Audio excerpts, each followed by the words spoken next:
Bismillahirrahmanirrahim. Assalamualaikum warahmatullahi wabarakatuh.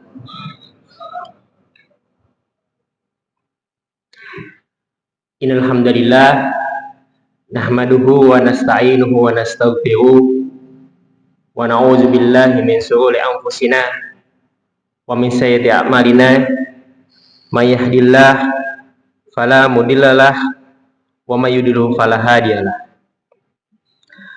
Asyhadu an la ilaha illallah asyhadu anna Muhammadan abduhu wa rasuluh la nabiyya ba'da. Segala puji bagi Allah Subhanahu wa taala yang memberikan kita masih nafas hingga malam ini, kita masih merasakannya secara gratis. Salawat serta salam hanya tercurah kepada Nabi kita, Nabi Muhammad Sallallahu Alaihi Wasallam.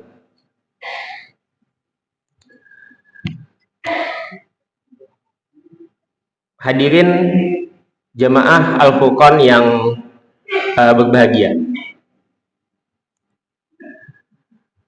Sebelum saya memulai diskusi atau kajian kita pada malam hari ini, saya menginginkan supaya kita tetap fokus sabarataan, mengingat 6 kata, karena 6 kata ini ulun takuni di akhir kajian, di akhir diskusi kita. Apa kata itu? Pena, meja, sungai, bunga, kunci, kuning. Pena, meja, sungai, bunga, kunci, kuning. Ya, nanti kita akan mengetahui seberapa dalam masalah di organ kita, di kesehatan kita. Baik, bismillah. Hadirin yang saya hormati, pada malam hari ini saya akan membawakan judul diskusi atau diskusi kajian kita malam hari ini yang berjudul Menyelami Organisasi Kehidupan dalam konteks jihad melawan radikal bebas. Kalau melihat judulnya ini, memang sengaja saya bikin sedikit rancu antara medis dan umum. Karena ada kata-kata organisasi kehidupan dan jihad melawan radikal. Tapi radikalnya kok radikal bebas di sini. Baik, mari kita bahas satu-satu terkait judulnya dulu. Jadi, yang pertama yaitu tentang organisasi kehidupan. Organisasi kehidupan, suatu frasa, suatu kalimat yang saya pilih untuk menggambarkan bahwa di tubuh kita ini ada suatu sistem yang sangat terorganisir. Entah kita itu secara sadar maupun kita tidak sadar. Apa itu? Yaitu sel, organ, jaringan, molekul yang ada di dalam tubuh kita ini saling terkoneksi secara harmoni, secara terstruktur, entah kita saat sadar maupun saat kita terlelap. Bayangkan organisasi ini hendak kita perhatikan atau kita suruh atau kita tidak suruh, organisasi ini akan tetap berjalan sebagaimana mestinya. Namun, ada kala organisasi itu akan menemui padang surut ombak sebuah organisasi. Apa itu? Yaitu ancaman-ancaman yang mengancam tubuh kita. Yang kedua, jihad.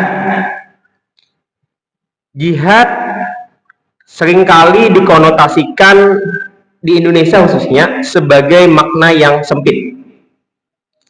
Padahal secara bahasa, jihad ini diambil dari bahasa Arab, yaitu jahada yujahidu jihadan, yang artinya bersungguh-sungguh atau berusaha dengan sungguh-sungguh.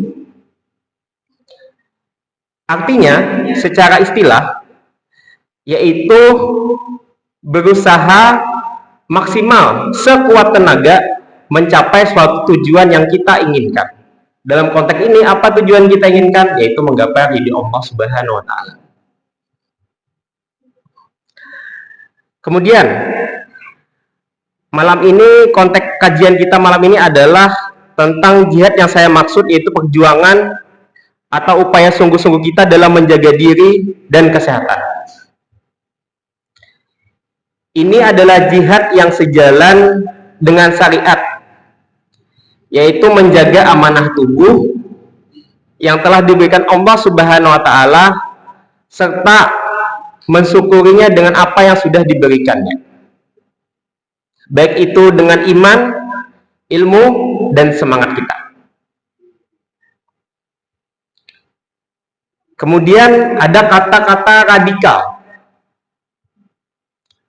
Radikal secara bahasa diambil dari bahasa Latin. Artinya diambil dari bahasa Latin, yaitu radix. Radix artinya akar. Kalau kita maknai secara bahasa, artinya mengakar. Radikal, mengakar, kembali ke akar. Kadangkala, khususnya kita di Indonesia, dewasa ini, pada zaman ini, radikal dikonotasikan sebagai sesuatu yang melenceng atau negatif. Padahal radikal secara makna ialah kembali ke harfiahnya, kembali ke fundamentalnya, kembali ke asal usulnya.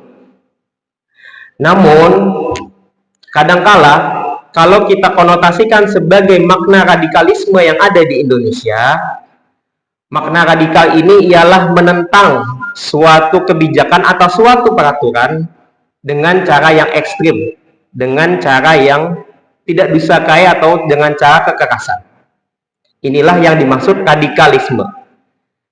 Kita diperbolehkan untuk berpikir secara radikal, namun kita tidak diperbolehkan memaknai radikal secara letterlek atau ekstremis, atau yang disebut dengan radikalisme. Namun, pembahasan kita malam ini bukan radikal, bukan sembarang radikal.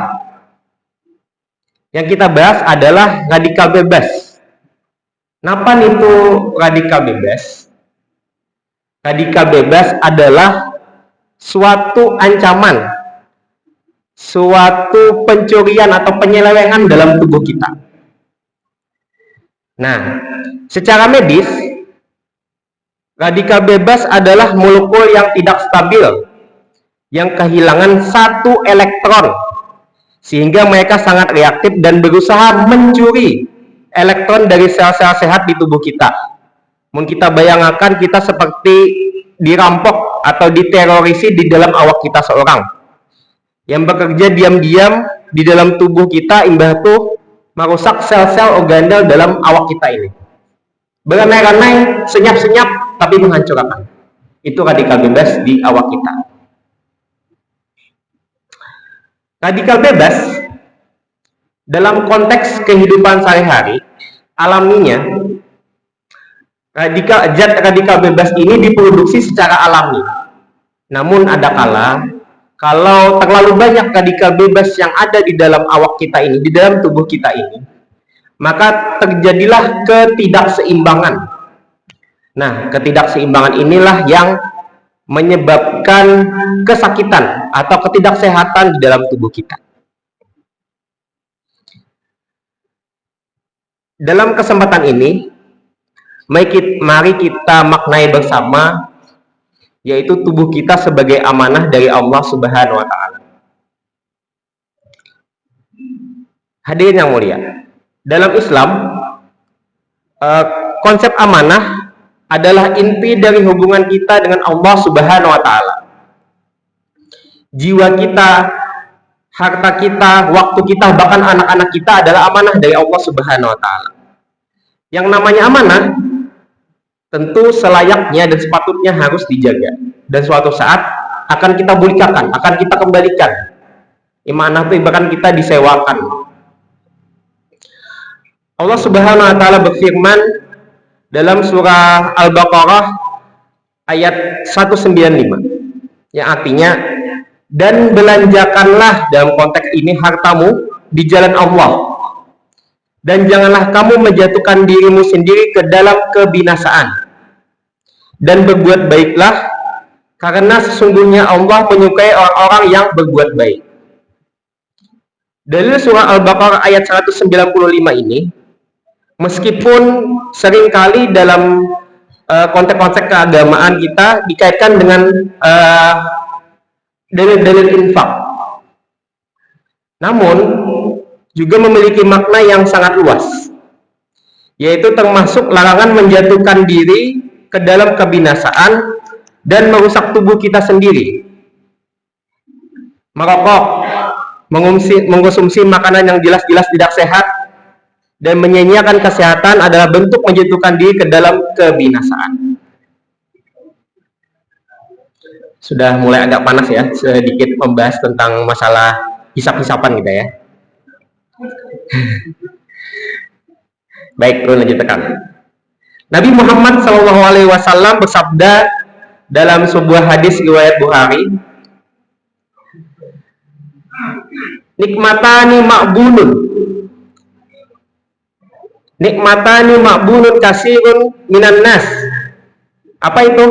As-sihatu wal faragh. Ujar Nabi, ada dua kenikmatan yang banyak manusia tertipu, terpedaya olehnya. Napa itu? As-sihatu wal faragh. Waktu sehat dan waktu luang. Nikmat sehat dan waktu luang. Mungkin malam ini makna kesehatan atau berbicara kesehatan bukan menjadi topik yang menarik. Kenapa? Karena kita masih mempunyai nikmat sehat itu. Begitu juga nanti waktu kita sudah tua. Mungkin pada saat muda ini, waktu luang bukan sesuatu hal yang menarik. Namun nanti, saat kita sudah sibuk-sibuknya, waktu luang adalah yang sangat berharga bagi kita. Waktu luang untuk beribadah, waktu luang untuk sanak famili, waktu luang untuk mendekatkan diri, bermunasabah, bertaubat kepada Allah Subhanahu wa taala. Coba kita pikirkan lagi, kita renungkan lagi, kapan terakhir kali kita bermunasabah? Kapan kita terakhir kali memohon maaf secara tulus, bukan hanya sebuah praktikal sehari-hari, bukan hanya dalam doa-doa yang sudah kita hafal sehari-hari, namun sejatinya waktu luang kita maknai sebagai waktu yang golden period, yaitu waktu emas untuk kita pahami bahwa waktu ini untuk yang terbaik untuk kita mendekatkan diri kepada Allah Subhanahu wa taala. Lalu lanjutkan. Mengapa tertipu? Karena seringkali kita baru menyadari nilai kesehatan ketika ia telah direnggut. Kita baru menghargai waktu luang ketika ia telah berlalu dan tanpa manfaat. Dalam hadis masyhur yang diriwayatkan oleh Imam Muslim, Nabi Muhammad SAW bersabda, mukmin yang kuat lebih baik dan dicintai Allah daripada mukmin yang lemah, dan pada keduanya ada kebaikan. Seorang mukmin yang kuat, baik fisik maupun imannya, lebih dicintai Allah daripada mukmin yang lemah. Mari kita pahami, banyak ibadah kita seperti sholat, puasa, umroh, haji, bahkan menuntut ilmu, menuntut dan membutuhkan tubuh yang sehat dan bugar. Bagaimana kita bisa khusyuk sholat kita jika tubuh kita sakit-sakitan? Bagaimana kita bisa berhaji jika fisik kita tidak kuat? Mungkin bapak-bapak dan ibu-ibu, terutama yang sudah ada pengalaman berhaji, di Indonesia kita ada sebuah sistem yang menentukan seorang itu layak atau kadanya untuk tulah berhaji. Karena ingat, salah satu rukun Islam yaitu berhaji bagi yang mampu. Di Indonesia kita ada sistem yang namanya pemberian istitoah. Apa itu istitoah? Yaitu kelayakan, kemampuan, dinyatakan mampu. Mampunya dari apa aja? Kada cuman handak aja, kada cuman niat aja, kada cuman harta aja. Tapi istitoahnya adalah istitoah secara kesehatan, secara mental. Kenapa ini penting? Karena banyak kaum muslimin yang berhaji, entah mungkin dari salah satu dari kita atau sanak famili kita yang datang ke sana niatnya betul untuk berhaji. Namun niat betul untuk berhaji itu harus dibarengi untuk usaha dengan selamat selama berhaji. Mungkin kita berpikir, oh kada apa-apa ulun bagus meninggal waktu di Makkah atau Madinah, bagus betul memang. Tapi ingat, sanak famili, amanah kita di rumah, hablum minallah hablum minannasnya kayak apa? Yang namanya meninggal itu takdir betul. Tapi segala sesuatunya yang namanya takdir bisa diikhtiarkan. Mari kita sejenak merenungkan keajaiban tubuh manusia. Tubuh kita terdiri dari triliunan, jutaan, banyak banget lah pokoknya sel, masing-masing berfungsi secara fungsinya atau spesifiknya. Ada sistem pencernaan yang mengubah makanan menjadi energi, sistem pernapasan yang memasuk oksigen gasan awak kita, sistem peredaran darah yang mengalirkan nutrisi gasan awak kita seberataan. Ada juga sistem saraf yang mengatur dan mengendalikan kayak apa kita bergerak. Nah, coba kita pahami, sel ini inya begawi berkoordinasi secara harmonis. Ini adalah organisasi kehidupan yang sangat luar biasa. Suatu keajaiban Allah yang parak aja harus kita pikirkan di awak kitanya aja sudah ada keajaiban Allah. Tidak ada satupun bagian tubuh kita yang sia-sia. Semua bekerja sempurna atas izinnya. Kemudian kita akan mengenali apa itu tentang radikal bebas. Tadi yang terkait judul yang saya sampaikan atau saya spill di awal atau saya sebutkan di awal. Hadirin yang saya hormati, setelah kita memahami bahwa tubuh ini adalah amanah yang harus dijaga, kini saatnya kita mengenal lebih dekat musuh tersembunyi yang mengancam organisasi kehidupan kita, yaitu tadi radikal bebas. Radikal bebas ini adalah suatu molekul yang kada stabil di awak kita, labil, rapuh, dan ini kada berpasangan jomblo di awak kita ini. Akhirnya inya mencari pasangan, tapi pasangannya bukan untuk mengajak ke kebaikan, tapi malah muninya berpasangan malah mengajak ke keburukan. Jadi menjahati diri kita sendiri, awak kita menjahati diri kita sendiri. Inilah yang kita sebut sebagai pencurian tingkat sel, yaitu dimana kita kada tahu tiba-tiba jaring aja. Karena itu tadi bisa jadi karena ada yang salah di awak kita tadi. Lalu dari mana datangnya perampok tadi atau musuh tersembunyi tadi yang disambat kita tadi, radikal bebas tadi? Sumber radikal bebas itu banyak sebetulnya. Namun kalau kita klasifikasikan tuh ada dua, yaitu dari internal dan eksternal. Yang pertama dari internal, dari internal tubuh kita. dari proses metabolisme awak kita tuh aja sudah ada mengeluarkan radikal bebasnya. Namun dalam taraf yang masih kawa dikompensasi oleh awak kita, masih kawa dikukuati lah lawan awak kita. Jadi pas kita nih, waktu kita lagi sambil memakan, bernapas, itu ada juga radikal bebas di awak kita yang tak keluar. Tapi karena kita juga ada bisi penangkalnya, jadinya seimbang di awak kita. Kemudian dari eksternal, dari lingkungan. Seringkali kadang kita sadari yang masalah eksternalnya ini. Apa aja itu? Yang pertama, radikal bebas dari eksternal. Polusi udara. Banyak asap-asapan, knalpot, kita sehari-hari. Yang kedua, ini yang agak sensitif lagi ulun kisah, asap rokok. Kadang cuma rokok aja ulun sampai lagi asap paping ya sama aja juga. Dan itu masalahnya yang membahayakan, kadang cuman perokok aktif, tapi perokok pasif. Kenapa yang dimaksud perokok pasif?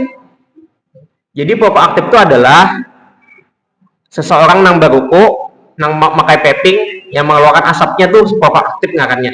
Itu ijanya sudah berbahaya gesan awaknya seorang. Mbak itu ada pulang namanya perokok pasif. Inya kada berokok,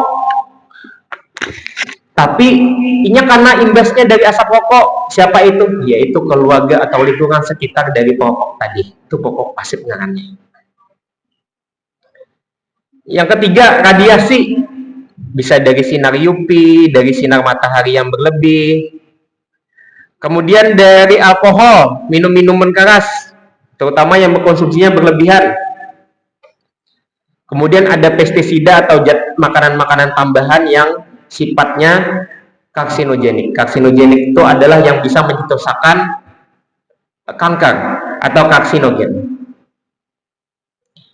Dan yang paling parah di awak kita, yang paling rancak kita temukan di budaya Banjar, yaitu makanan yang digoreng atau makanan yang dibakar. Dan itu terlalu banyak atau berlebihan dikonsumsi setiap harinya. Namun sedikit-sedikit ya boleh, masih sedikit, tidak masalah. Karena ada buling ulang mah beli kesini karena kukus berataan yang diminum salah pulang lah. Ya. Kemudian yang paling kadang kita sadari sebetulnya adalah stres. Secara kada langsung, pola lingkungan, pola sosial, habis itu gawian, kita kayak apa bersilaturahmi lawan lingkungan sekitar. Sedikit banyaknya pasti ada kita mengalami stres. Stres itu bisa menyebabkan timbulnya radikal bebas di awak kita tadi. Itulah nanti radikal bebas ini yang disambat nanti karena ada namanya stres oksidatif. Itu nang maulah kita capat tuh. Nah, salah satunya. Lalu apa aja tadi namun kita sudah tahu kenapa itu radikal bebas lawan sumber-sumbernya, dampaknya apa ke awak kita? Yang pertama, bisa menyebabkan ngarannya kerusakan DNA. Yaitu radikal bebas ini dapat merusak materi genetik kita. DNA yang rusak ini bisa menyebabkan mutasi hingga pertumbuhan sel yang abnormal. Sel abnormal tuh, namun bisa sudah saking begana jadi jaringan abnormal, akhirnya jadi yang namanya sel kanker atau jaringan kanker. Berbahaya masalah makanan, berbahaya masalah asap, lawan masalah stres saja bisa jadi kanker. Memang sepele, tapi itu sebetulnya adalah jangka panjangnya. Kemudian, apalagi dampaknya? Bisa menyebabkan kerusakan sel dan jaringan. Radikal bebas ini, dia menyerang komponen penting seperti sel, seperti protein lawan lipid atau lemak lawan awak kita. Kerusakan ini, namun sudah mencapai tingkat sel maupun jaringan, bisa menyebabkan yang disambat kita di Indonesia namanya penuaan dini. Itu tadi. Nah, apa aja tanda-tandanya? Muha mulai kariputan, habis itu mulai ada timbul plek-plek hitam, habis itu nih kulit sudah mulai kehilangan elastisnya atau sudah mulai bergaris-garis. Nah, itu salah satu tanda-tanda kita sudah mengalami banyak radikal bebas. Mulai dari anum sampai sasar bakat Tuhan. Kemudian yang selanjutnya, bisa menyebabkan kerusakan pembuluh darah. Radikal bebas ini bisa merusak lapisan dalam pembuluh darah. Ini kawa memicu peradangan kronis sehingga dapat menyebabkan penumpukan plak. Penumpukan plak itu bisa menyebabkan dua hal, penyakit jantung lawan penyakit stroke. Tuh lagi. Habis itu ada lagi yang namanya penyakit degeneratif. Penyakit degeneratif itu adalah penyakit akibat akumulasi radikal bebas di awak kita. Kada yang situs ini maksudnya degeneratif tuh. Jadi ibaratkan hari ini terpapar atau hari ini pas anumnya kebanyakan, karena dampaknya kaina pas sudah tuha. Nah, apa aja itu? Contohnya penyakit kencing manis atau diabetes. Kemudian penyakit Alzheimer. Alzheimer itu apa? Gampangannya penyakit kayak orang demensia atau pelupa contohnya misalnya. Habis itu sudah mulai merasakan ya. Oh, ulun anu ya. Ulun banyak nih ginanya radikal bebas. Kemudian ada yang namanya penyakit Parkinson. Nah, namun khusus Parkinson ini ulun ada sedikit tokoh menarik. Lamun pian pas lagi anum, mungkin bukan pas lagi ulun anum, masih bayi mungkin. Ada petinju terkenal sedunia tahu dari Amerika. Dulu inya Kristen, batu mualaf. Siapa dia? Muhammad Ali. Muhammad Ali ini nih, inya tuh kuat, olahraga tiap hari baik. Petinju juga. Namun apa daya? Akibat banyaknya hantaman, pukulan, habis itu pola makan dan gaya hidup mungkin yang kada bagus makanannya pas lagi anum dan sebagainya, merokok dan sebagainya, kada tahu kita. Akhirnya inya mengalami penyakit yang namanya Parkinson. Kenapa itu Parkinson? Jadi gampangannya salah satu di antara gejalanya adalah tangan mulai gelitiran. Nah, namun pian hendak mencuri, silakan tangan pian lurusakan, bergetar atau kada. Bahasa medis itu tremor. Nah, getar atau kada. Mbah itu ibaratkan nih mangkat wadai nih. Kawa kada nih tepat mangkat wadai. Tep bisa kada. Orang Parkinson belum tentunya bisa. Mangkat bisa tamincing ke sini. Nah, itu orang Parkinson. Bahkan parahnya Parkinson ini bisa menyebabkan kesulitan kita bergerak sehari-hari berjalan. Berjalannya gelitiran juga. Bapandi kan asa pindah kayak orang baku kumur. Saya juga. Nah, Muhammad Ali na ulun sambat tadi, legenda tinju dunia tadi, inya mulai terkena Parkinsonnya pada sudah usia 42 tahun. Pas sudah tua hanya merasa masa banjarnya tuh merasa maka tahu. Dan akhirnya beliau wafat pada tahun 2016. Itulah singkatnya seperti itu.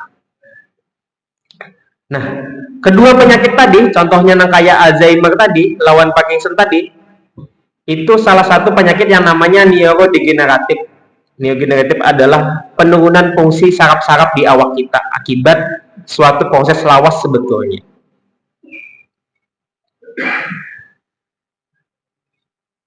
Dampak selanjutnya yaitu melemahnya kekebalan tubuh.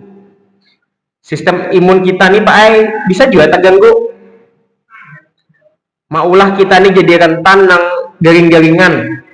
Itu pang kadang orang bepadah ulun kada suah garing, hanya ini garing. Nah itu. Ulun anum kada suah garing, hanya ini garing. Nah bisa jadi itu. Karena Pak, ya itu tadi jak ulun. Dampaknya di kemudian hari. Kada hari ini isuk-isuk. Nah, tadi. Namun kita sudah tahu apa tadi itu yang disebut dengan radikal bebas, sumbernya apa aja. Sekarang kayak apa caranya? Gimana caranya kita mengatasinya? Ahibatibillah. Jadi ada 3 strategi insya Allah yang ulun sampaikan pada malam hari ini. Kayak apa supaya kita mengurangi atau menangkal radikal bebas supaya kada berdampak kita nanti sasar bakat Tuhannya. Yang pertama, strategi pertama, penyerangan, yaitu memperkuat pasukan antioksidan kita. Jadi sudah pernah dibahas secara ilmiah, kalau banyaknya radikal bebas yang ada di awak kita itu kawa ditangkal, namun ada ngarannya antioksidan. Antioksidan itu apa aja? Contohnya dari makanan-makanan, buah-buahan, sayur-sayuran itu antioksidan. Antioksidan ini Pak sebetulnya ada juga di awak kita, tanpa kita makan buah, tanpa makan kita sayur ada juga sebetulnya. Namun sebetulnya namun kita sasar bakat Tuhan, nang ulun sambat di awal tadi, ketidakseimbangan tadi semakin rancu, semakin timpang. Makanya kita butuh faktor dari eksternalnya juga. Kita butuh tambahannya juga. Nah, apa aja yang bisa kita usahakan? Yang pertama, makan makanan yang halalan wal thayyiban.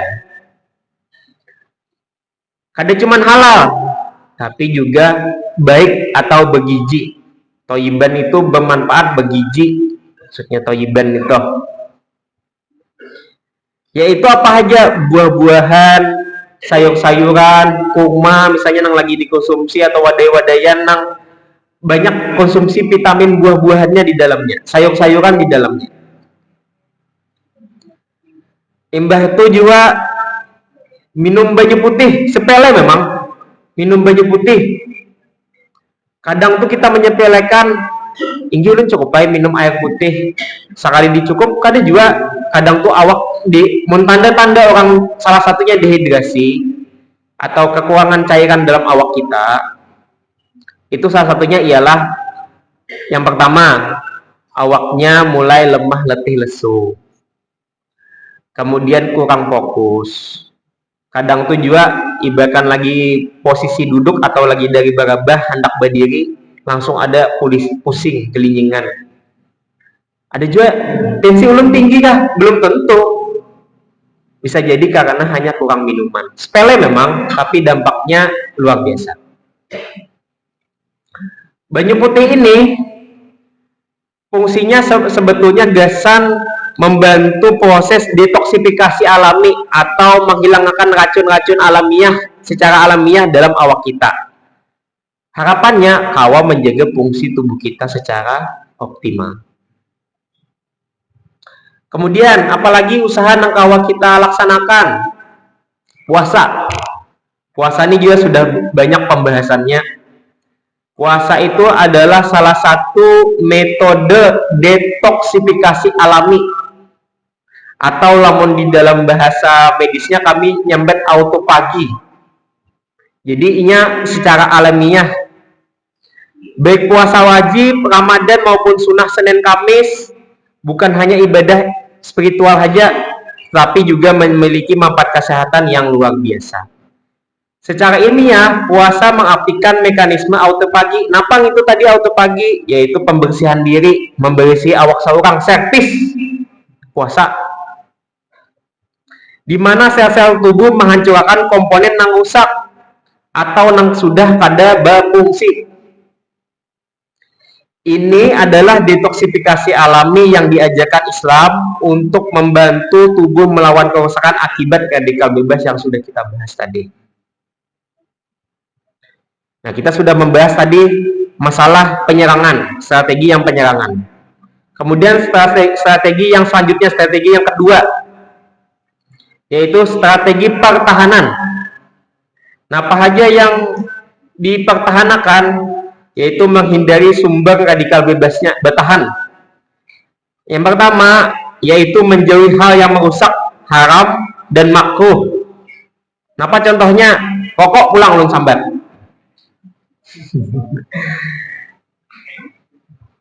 Jelas haram dan merusak tubuh. Ulun sambat ulun mungkin kada membahas hukum-hukumnya secara detail, namun ulun mengutip aja gitu. Menurut keputusan Tarjih dan Tajrid pimpinan pusat Muhammadiyah, hukum merokok adalah haram. Lain ulun namanya betlah. Ulun ulangi. Menurut keputusan Tarjih dan Tajrid pimpinan pusat Muhammadiyah, hukum merokok adalah haram. Ini termasuk rokok konvensional maupun rokok elektrik. Nah, wah ini disambat rokok vaping ya atau vape. Alasan utamanya adalah karena merokok dianggap sebagai perbuatan yang membahayakan diri sendiri maupun orang lain. Ya tadi ulun sambat rokok pasif dan ada rokok aktif tadi juga. Serta bertentangan dengan prinsip Islam yang menjaga kesehatan dan menghindari kebinasaan. Napa dalilnya? Nabi SAW bersabda, la darara wala dirara. Janganlah atau kada boleh memudarati diri sendiri maupun orang lain. Jadi jangan bakal lakukan macam-macam gasan diri seorang, jangan juga bakal lakukan macam-macam lawan diri orang lain yang membahayakan. Maka kada halal bagi seorang muslim untuk memunculkan perkara yang membahayakan dirinya sendiri ataupun membahayakan saudaranya sesama muslim. Baik itu dengan perkataan ataupun perbuatan tanpa alasan yang benar. Dan semakin kuat larangan tersebut jika dilakukan kepada orang yang wajib dipergauli secara ihsan. Kada boleh pian ibaratkan tadi sudah disambat rokok tuh haram. Tambah haram lagi lamun dilakukan atau diselenggakan kepada orang yang harusnya kita berikan ihsan kepadanya. Napa gitu? Yaitu tadi yang pertama, istri, sanak pamilik, kerabat, tetangga, terutama kekanakan halus. Itu kita wajib berlaku ihsan. Jangan membahayakan dirinya. Kemudian tadi rokok sudah kita bahas. Kemudian alkohol dan narkoba. Ini mungkin di HSO kita lagi genjak-genjaknya dari bupati kita untuk menyetopkan narkoba. Nah, ulun sepakat juga narkoba haram hukumnya, yaitu bisa menyebabkan merusak jiwa dan raga secara fundamental maupun memicu stres oksidatif yang ulun sambat di awal tadi. Kemudian makanan yang berlebihan dan tidak sehat. Allah Subhanahu wa taala berfirman dalam surah Al-A'raf ayat 31. Makan dan minumlah tetapi janganlah berlebihan. Sesungguhnya Allah tidak menyukai orang-orang yang berlebih-lebihan. Makan berlebihan ini terutama makan tinggi gula, lemak, dan makanan yang banyak olahan. Hal ini bisa membebani sistem pencernaan kita dan memicu produksi radikal bebas. Kemudian, apalagi yang bisa kita lakukan, yaitu menjaga kebersihan. Menjaga kebersihan ini taharah, itu sudah banyak juga dibahas dalam kitab-kitab fikih. Bahkan enam paling pamuan sebelah kitab fikih biasanya pemulaannya membahas bab taharah, bab menjaga kebersihan di awak kita, bersuci. Kemudian yang selanjutnya pola gerak atau olahraga.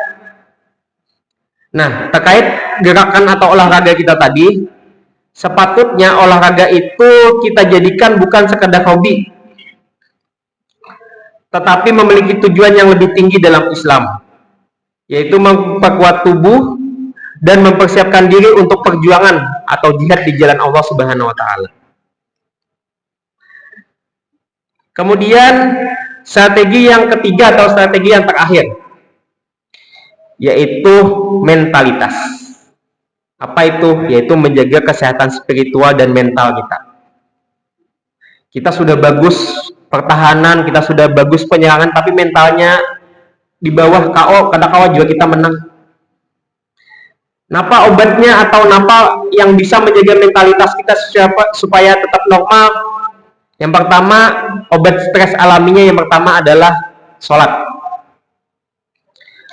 Sholat itu selain kita pahami sebagai tiang agama, juga harus kita pahami sebagai penenang jiwa, obat jiwa kita. Jadi dalam sholat kita berkomunikasi langsung kepada Allah Subhanahu wa taala, melepaskan beban dunia, bercurhat. Kita sebetulnya juga mencari ketenangan pada waktu-waktu 5 kali sehari kita itu. Yang kemudian zikir, yaitu mengingat Allah dan sebagai penawar kegelisahan kita. Kemudian yang terakhir yaitu sabar dan tawakal, yaitu menghadapi ujian sakit atau kesulitan hidup dengan sabar dan tawakal kepada Allah. Baik, ahibati fillah. Kesehatan fisik lawan spiritual yang tadi ulun sambat yang di muka tadi, itu sebetulnya dibentuk oleh karena jiwa raga yang sehat juga, jiwa raga yang tenang juga, hingga bisa menyebabkan membersihi awak kita seorang. Makanan, faktor eksternal tadi, dan pola hidup juga. Harapannya semua yang kita usahakan hari ini bisa menyemani kita saat kita beribadah, mungkin dalam sehari-hari sholat 5 waktu, atau bisa jadi nanti waktu saat kita sudah dipanggil hendak naik haji misalnya. Belain orang nang kawasai atau tawaf secara mandiri dibandingkan menggunakan kereta tuh ketahuan seorang. Mungkin bapak ibu nang sudah berhaji melihat seorang nikmatnya sehat waktu berhaji tuh, mungkin pian bisa merasakan kena seorang. Berjalan sa'i tuh dingin baik anunya toh, tihilnya toh bolak balik. Bayangkan bentis itu pian bolak balik selama sa'i itu membelukkan jiwa raga yang kuat. Yang terakhir sebagai penutup, mudah-mudahan apa yang sudah kita pahami bersama radikal bebas tadi adalah bentuk istihad kita, bentuk jihad kita supaya menjaga kesehatan kita bukan hanya untuk hari ini tapi juga gasan hari nanti. Sebagai tadi ulun PR ulun ada 6 kata yang mungkin bisa mengatakan kenapa tadi, mungkin bisa juga mengindikasikan semakin lupa, banyak juga sudah radikal bebas di awak kita. Ada yang bisa mengucapkan? Silakan. Sampai syuting seorang, Pak. Apa Pak? Sampai Pak.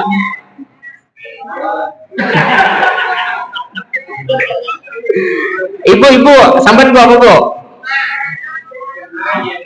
Pena inggih.